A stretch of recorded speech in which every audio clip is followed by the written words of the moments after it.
Assalamualaikum warahmatullahi wabarakatuh. Kami di sini dari kelompok 9 yang beranggotakan Afif Taufik Rohman, Gavin Pamoza, M. Fajri Agung Fadil Hermana, Faris Abiansyah, dan saya sendiri Rifki Safik Batul Aziz.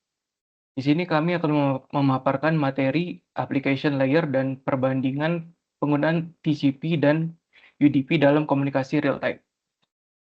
Langsung ke pembahasan pertama, application layer. Application layer adalah lapisan tertinggi dalam model referensi OSI, Open System Interconnection, dan juga hadir dalam model TCP atau IP. Lapisan ini berfungsi sebagai antarmuka antara aplikasi pengguna dan jaringan, memungkinkan program aplikasi mengakses layanan jaringan. Selanjutnya ada fungsi utama application layer, menyediakan antarmuka bagi aplikasi pengguna untuk mengakses layanan jaringan, mengidentifikasi dan membangun komunikasi dengan partner komunikasi, menentukan ketersediaan sumber daya untuk komunikasi, menyinkronkan komunikasi antar aplikasi, mengelola pertukaran data aplikasi, mengatur representasi, encoding, dan dialog kontrol. Selanjutnya ada contoh aplikasi yang menggunakan application layer. Web browsing seperti Chrome, Firefox, Safari, email, Gmail, Outlook, Thunderbird. Streaming media seperti Netflix, YouTube, Spotify, chat, WhatsApp, dan Telegram. Video conference seperti Zoom, Google Meet, dan MS Teams. Selanjutnya akan dijelaskan oleh teman saya. Baik, selanjutnya ada application layer dalam model TCP atau IP. Dalam model TCP atau IP yang lebih sederhana, application layer mencakup fungsi tiga lapisan. Tiga lapisan teratas model OSI atau Application Presentation dan Session. Pada application layer TCP atau IP terdapat berkomunikasi langsung dengan transport layer, biasanya TCP atau UDP. Yang kedua, menggunakan port untuk mengidentifikasi berbagai layanan aplikasi. Yang ketiga, menangani representasi data, encoding, dan manajemen dialog. Yang keempat, tidak perlu khawatir tentang detail routing atau pengiriman paket yang ditangani lapisan bawah. Selanjutnya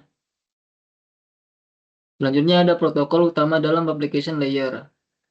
Yang pertama ada HTTP atau HTTPS, yaitu protokol untuk web browsing dan transfer halaman web. Selanjutnya ada FTP, yaitu protokol untuk transfer file.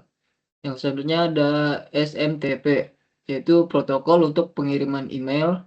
Selanjutnya ada POP3 atau IMAP, yaitu protokol untuk penerimaan email. Selanjutnya ada DNS atau sistem penamaan domain untuk menerjemahkan nama domain ke alamat IP. Selanjutnya ada DHCP untuk konfigurasi host otomatis. Selanjutnya ada SSH untuk akses jarak jauh yang aman.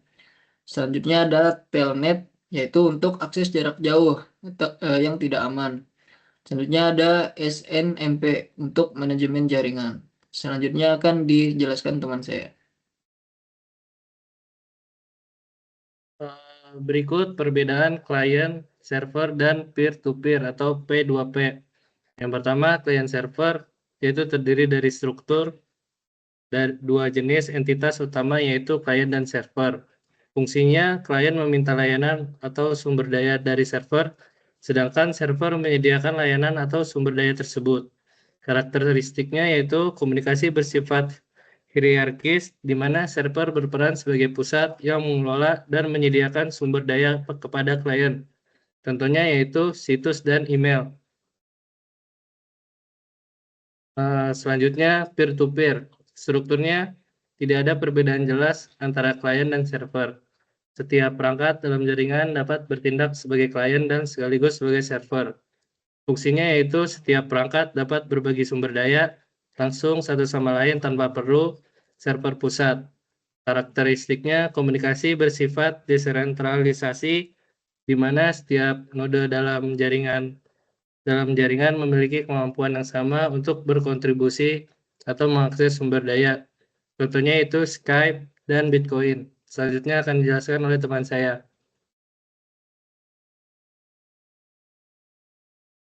Selanjutnya ada studi kasus Zoom dan WhatsApp. Mengapa UDP digunakan untuk video call? Perbandingan penggunaan TCP dan UDP dalam komunikasi real time. Pemahaman konsep TCP atau Transmission Control Protocol.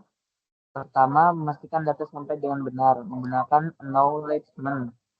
Dua, cocok untuk aplikasi yang membutuhkan keandalan seperti web browsing atau HTTP, email SMTP, dan transact file atau FTP.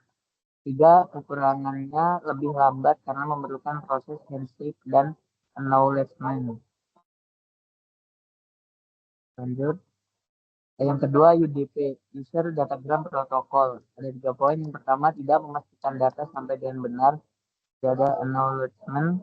Yang kedua, cocok untuk aplikasi real-time seperti video call, live streaming, dan online gaming.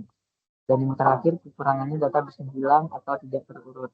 Selanjutnya akan dijelaskan oleh teman saya.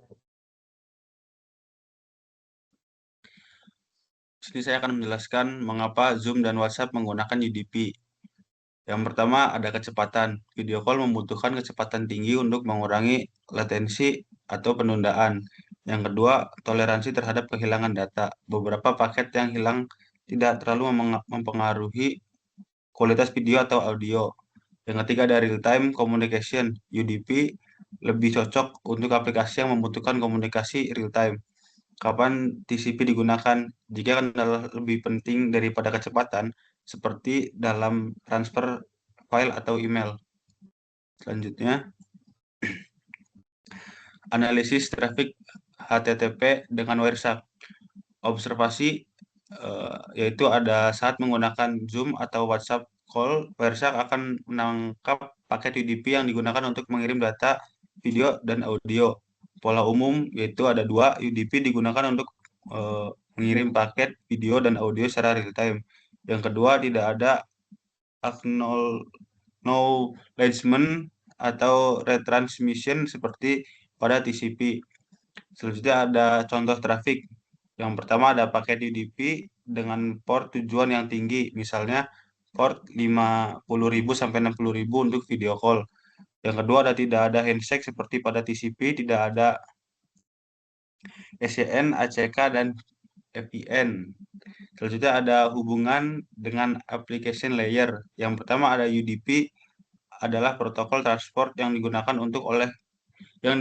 oleh aplikasi real time di application layer. Yang kedua ada aplikasi seperti Zoom dan WhatsApp untuk UDP untuk memastikan komunikasi yang cepat dan efisien. Selanjutnya